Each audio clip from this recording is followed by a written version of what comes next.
Resilient people cope well with high levels of pressure, and many researchers have highlighted the importance of resilience as both an individual and a leadership trait.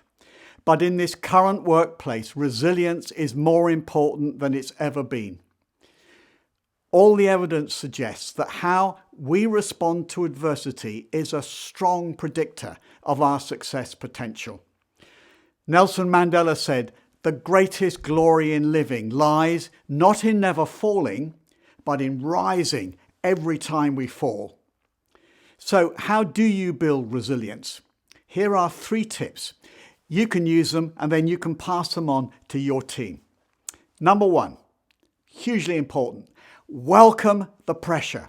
Your ability to handle setbacks and maintain your energy under pressure without undermining anybody else sets you apart.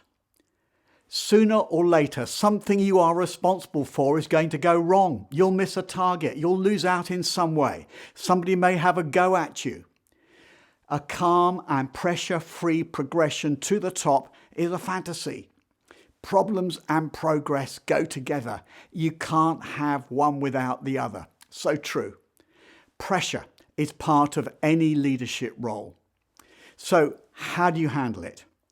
The secret, the big secret, is to be grateful for the pressure, to love it. Then it subsides. Sir Ben Ainslie, the most decorated sailor in Olympic history, said, "You must learn to love the pressure." So when you're under pressure, say to yourself, love it, bring it on, welcome the events that throw others into turmoil. Number 2, control the controllables. Angela Duckworth in her book Grit says that what goes through our head when we fall down is vital, and it's that, not talent or luck, that makes the difference.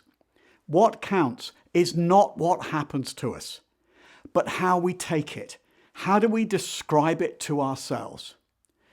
Have the attitude, I love this, a setback is a setup for a comeback. Adopt the mantra, every adversity carries with it the seed of an equivalent or greater benefit. Then when something happens, ask, how can I turn this to my advantage? As we've all heard lots of times, it's in the tough moments that we find our greatest strength. So whatever your current challenge, understand it carries with it the seed of an equivalent or greater benefit, both for you and for your firm. Your task is to find it. Number 3, tap the inherent worth of the task. Viktor Frankl, who survived Auschwitz, and we think COVID is tough, said, "Life is never made unbearable by circumstances, but only by lack of meaning and purpose." This gives us insight into a more subtle but highly effective way to strengthen resilience. How do you use it? Think about what you do and how the products you sell provide a chance to make the world a better place to be. Now, that sounds a bit grand, but that's the idea. Tap the inherent worth of the task. The person who has a why to live for can bear almost any how. Your task as the leader is to provide the why.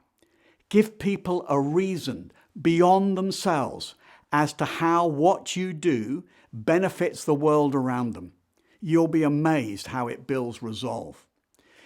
And finally, in building resilience, remember, look after yourself. 4 areas: exercise, eat well, get enough sleep, and laugh. Lead well.